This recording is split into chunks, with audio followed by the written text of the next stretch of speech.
오늘은 산 믿음과 죽은 믿음, 산 믿음과 죽은 믿음이라는 제목으로 우리 하나님 말씀 함께 나누도록 하겠습니다.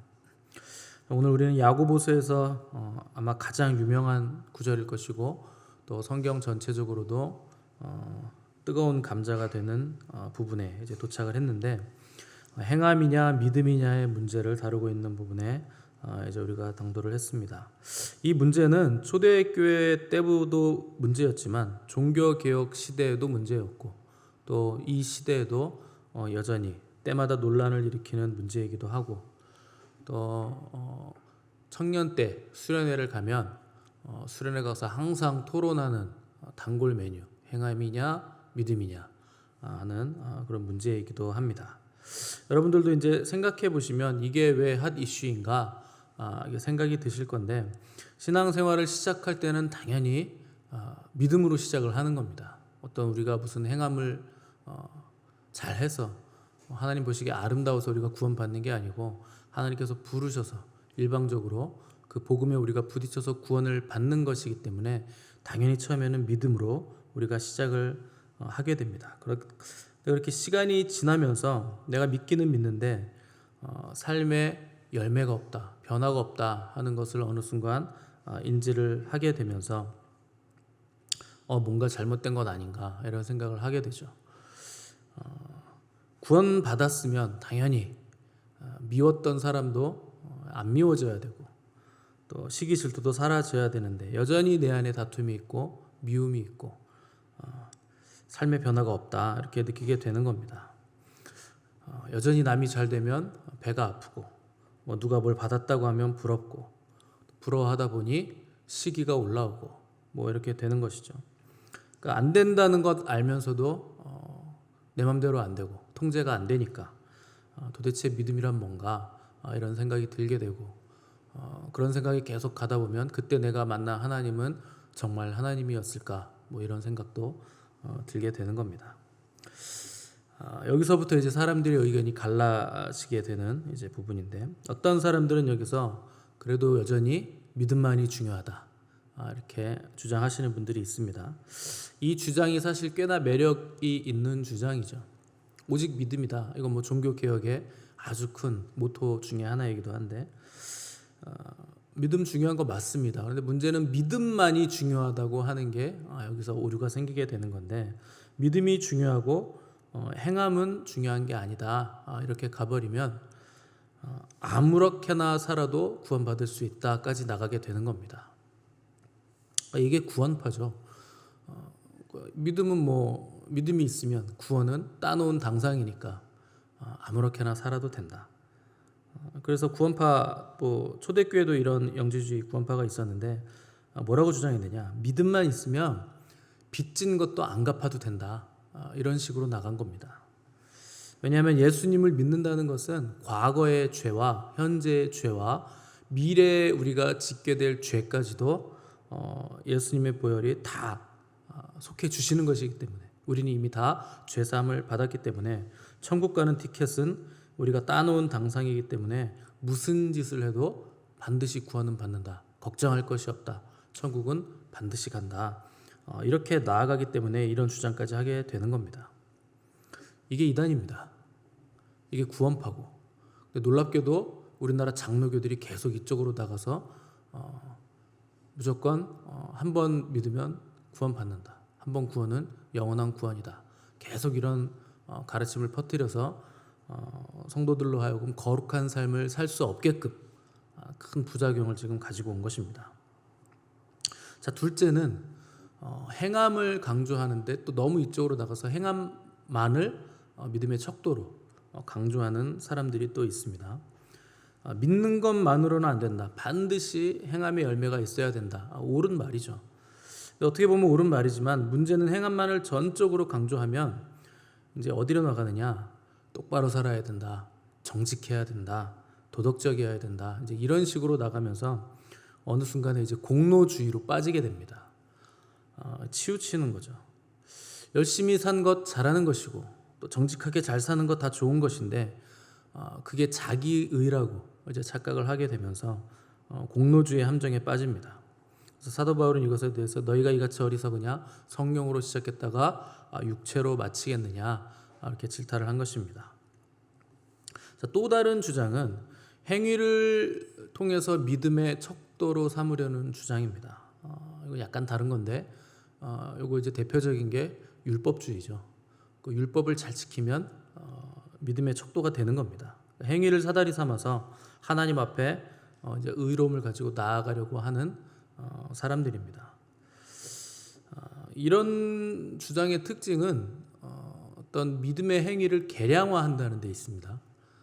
어떤 것을 딱 계량화시켜서 척도를 만들어 놓고 요만큼만 하면 믿음이 있다, 의로운 거다. 이게 율법주의의 특징이죠. 그래서 신약성경 보시면 부자 청년이 예수님께 나와서 선한 선생님이여 내가 어떻게 해야 영생을 얻겠습니까? 물어보니까 예수님이 너 계명 알지 않느냐? 계명을 다 지켜라. 간음하지 말라, 살인하지 말라, 도적질하지 말라, 내 이웃을 뭐 탐하지 말라, 부모를 공경하라, 거짓 증언하지 말라. 이거 다 지키면 된다. 이렇게 말씀을 하시죠. 놀랍게도 부자 청년이 대답하기를 그런 거는 제가 어려서부터 다 지켰습니다. 이렇게 얘기를 아주 과감하게 합니다. 어떻게 예수님 앞에서 계명 내가 다 지켰다고 과감하게 말할 수가 있었는가? 근거가 뭔가? 이게 이제 종교인들과 바리새인들이 만들어 놓은 그리고 유대교의 전통으로 내려온 계량화시켜 놓은 600가지가 넘는 율법의 세부나 항목들을 제가 하나도 빠짐없이 다 지켰습니다. 이렇게 얘기를 한 겁니다. 그러니까 율법을 계량화시켜 놓고 이런 건 해도 되고 저런 건 해도 안 된다. 이렇게 명시를 해 놓으니까 그걸 철저하게 다 지켜낸 겁니다. 대단한 사람이죠. 613가지니까 그걸 다 지켰다 하는 건 정말 대단한 청년입니다. 이 주장의 무서운 점은 계량화시킨 행위들을 지키기만 하면 나는 이제 내가 할 일 다 했다 하는 자세로 버팅기게 된다는 겁니다. 자, 그러면 뭐가 건강한 것인가? 오늘 우리가 읽은 야고보의 이 내용이 사실 가장 건강한 내용입니다. 성경이 말하는 게 답이기 때문에 야고보의 주장은 뭔가 믿음과 행함은 따로 떼어서 생각할 수 있는 것이 절대 아니라 하는 겁니다.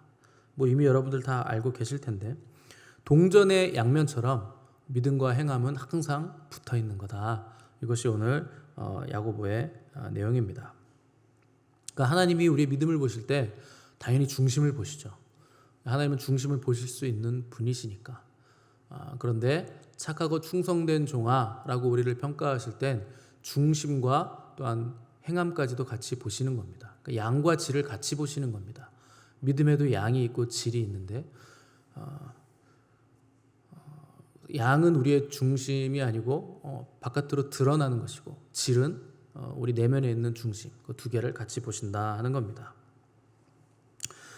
이 믿음과 행함의 문제가 불거진 이유는 당시에도 믿음이 있다고 주장하면서 행함이 없는 사람들이 초대교회도 있었기 때문에 야고보가 이 문제를 들고 나온 겁니다. 근데 이때만 그런 것도 아니고 종교개혁 때는 아주 이제 루터가 이 주장을 굉장히 강력하게 한 것인데 종교개혁은 말 그대로 이신칭의가 메인 테마죠. 믿음으로 의롭다함을 받는다. 이신칭의, 이신득의 라는 내용입니다. 그러니까 오직 믿음으로만 구원을 받는 것이다 라고 루터가 이걸 깨닫고서 이제 개혁을 일으키게 된 겁니다.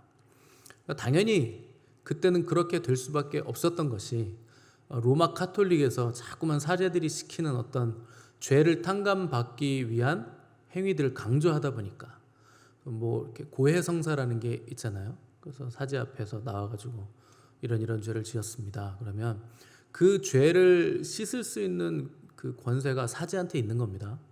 사제가 형제여 이런 죄를 지었으니 오늘부터 뭐 10일간 금식하면서 하루에 주기도문을 100번씩 외우고 또 뭐 성당에 계단이 뭐 있는데 거길 무릎으로 주기도문 한 번씩 100계단을 한 번 외우고 한 계단 무릎으로 올라가고 또 한 번 외우고 또 무릎으로 올라가고 이런 어떤 행위들을 죄를 이제 탕감받는 방법으로 자꾸 제시를 하는 겁니다.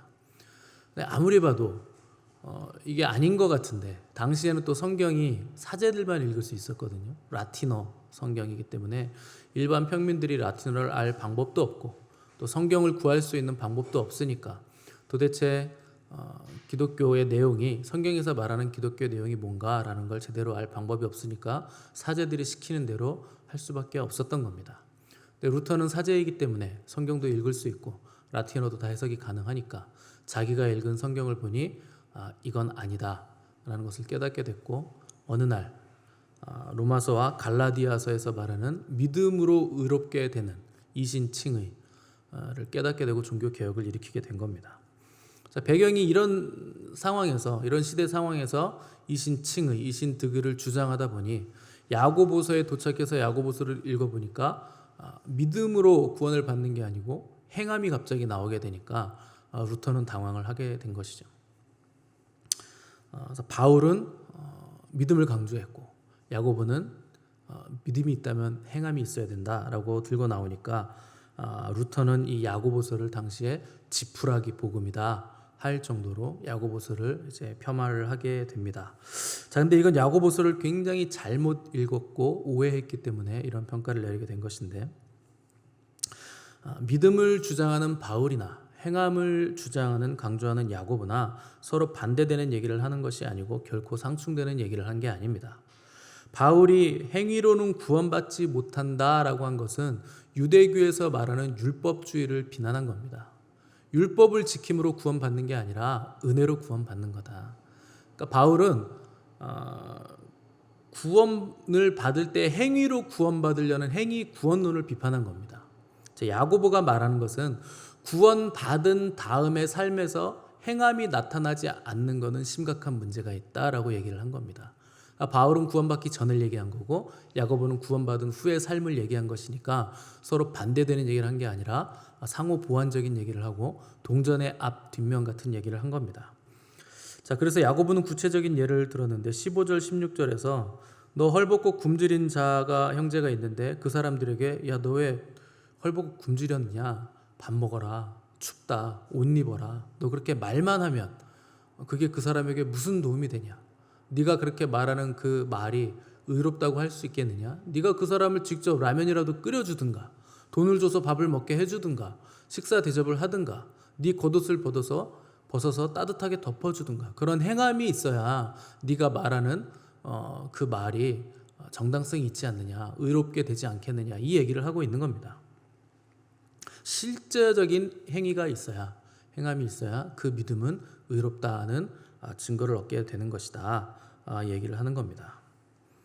사람이 하나님 믿는다고 하면서 하나님 두려운 줄 모르고 악한 말과 행동을 계속한다 하는 것은 하나님을 두려워하지 않는다는 뜻이고 하나님을 믿지 않는다는 뜻입니다.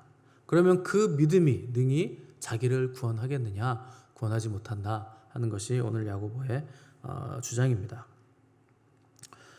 입으로는 믿는다고 하면서 삶은 거룩하지 않은 믿음을 오늘 야고보는 가짜 믿음이다 이렇게 얘기를 하고 있는 겁니다. 가짜 믿음은 정욕을 이기지도 못하고 시험도 통과하지 못하고 또 죄를 이기지도 못하게 되고 아무런 삶의 열매를 맺지 못하는 믿음이 바로 가짜 믿음입니다.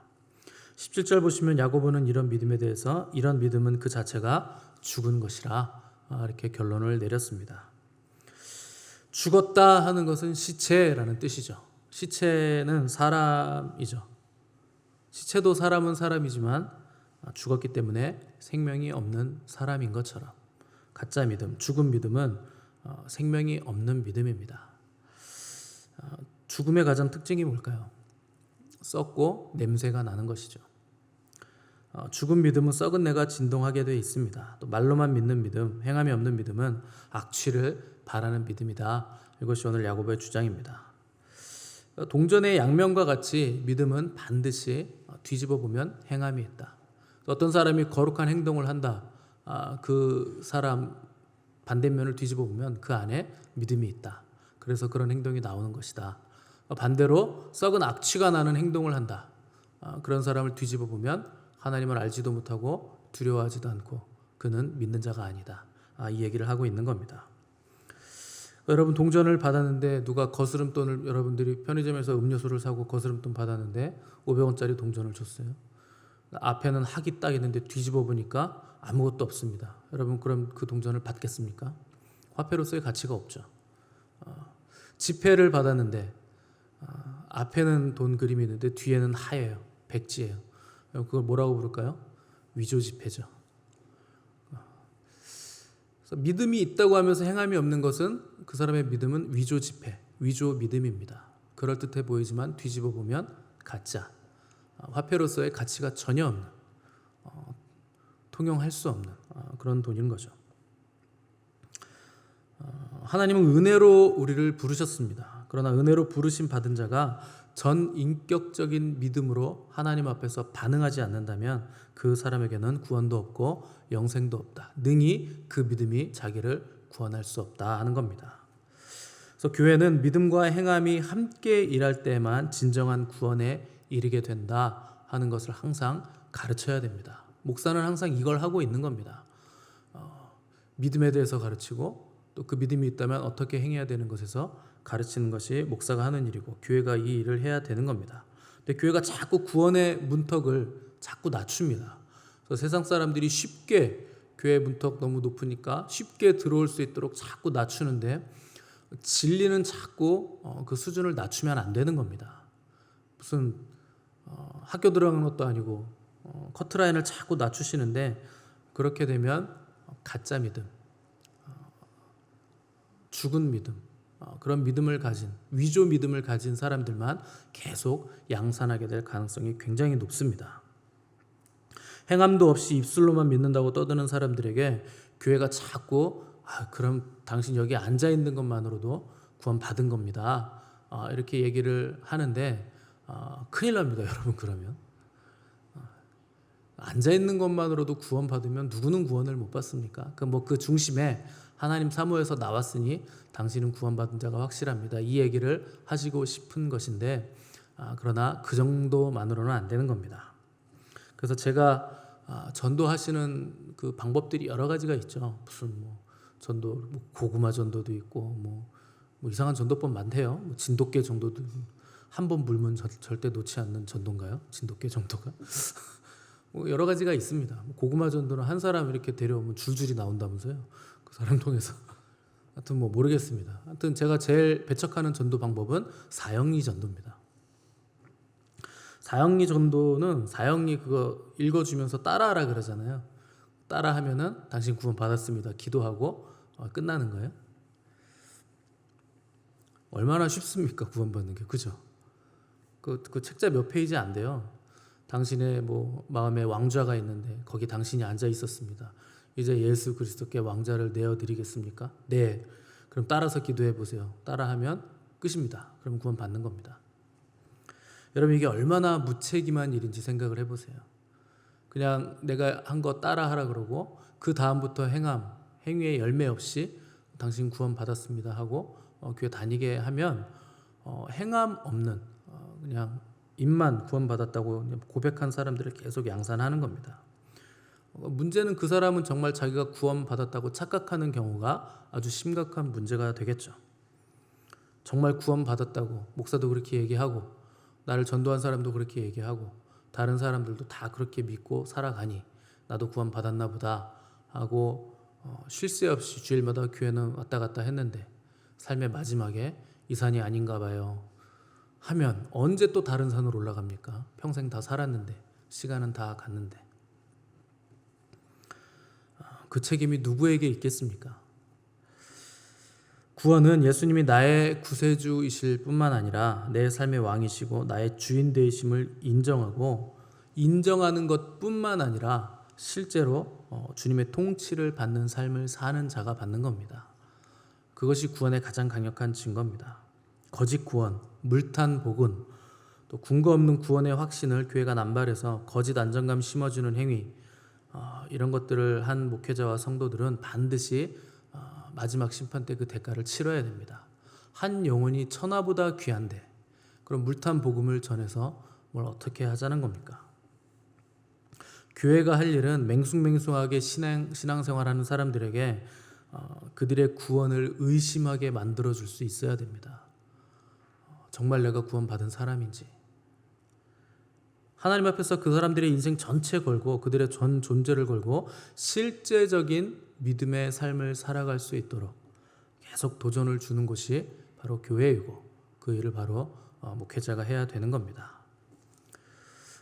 구원은 은혜로 받는 것이죠. 맞습니다. 은혜로 받는 겁니다. 그렇다고 해서 값없이 받는다고 해서 절대로 이 복음이 값이 싼 것은 아닙니다. 값을 치를 수 없으니까 값없이 받는 것이죠.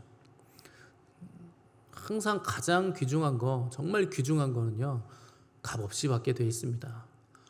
이 세상에 있는 그 어떤 것으로도 값을 치를 수 있는 게 없기 때문에 값없이 받는 겁니다. 여러분의 생명, 여러분 돈 주고 사셨습니까? 하나님이 주신 거잖아요. 값을 치를 수 없는 겁니다.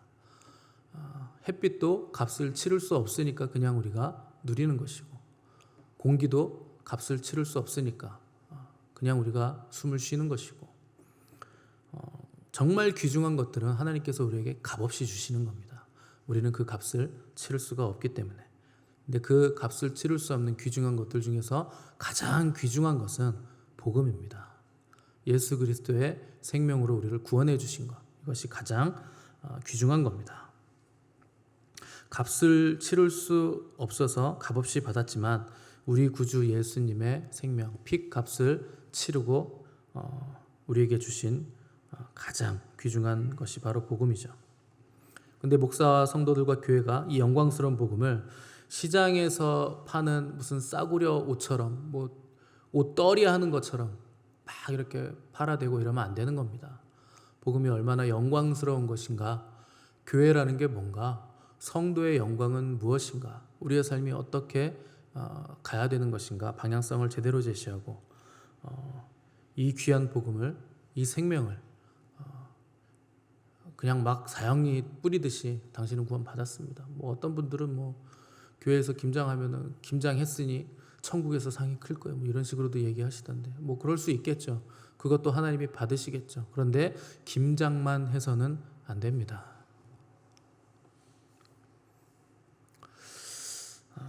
행함은 믿음 위에 무언가 덧칠하는 것은 절대 아닙니다. 그런 것으로는 구원 받을 수 없습니다. 그러나 이 행함과 믿음, 이것은 우리가 받는 구원의 근본적인 속성입니다. 믿음이 있으면 당연히 행함이 있는 것이고, 행함이 없으면 믿음이 없는 것이라 하는 겁니다. 살아있다면 여러분들이 숨을 쉬는 게 당연한 것처럼 참된 믿음이라면 반드시 행함이 수반이 돼야 됩니다. 몸과 영은 분리할 수 없습니다. 마찬가지로 믿음과 행함 분리할 수 없는 겁니다. 오늘 야고보의 이 질문을 여러분 스스로에게 대입해 보시기 바랍니다. 나의 믿음은 능히 나를 구원할 수 있는 믿음인가?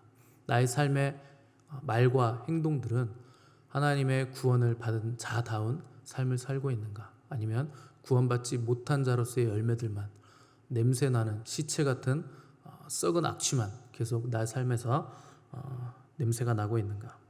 혹시 내가 복음을 오해하고 있지는 않은가? 내가 물탄 복음을 듣고서 지금까지 살아오고 있진 않았는가? 성경이 말하는 복음이 아니라 다른 사람들이 말해준, 누군가에게 얻어들은 이상한 복음을 내가 진리로 받아들이고 있진 않는가? 여러분 심각하게 질문을 해 보셔야 됩니다. 저와 여러분의 믿음이 교회에서만 살아있는 믿음이 되면 안 되고, 삶의 자리에서도 살아있는 믿음이 되시기를 바라고, 또 죽은 믿음, 썩어 냄새나는 믿음이 아니라 날마다 신선하게 살아 움직이는 역동적인 믿음의 사람들이 되시기를 간절히 바랍니다. 함께 기도하겠습니다.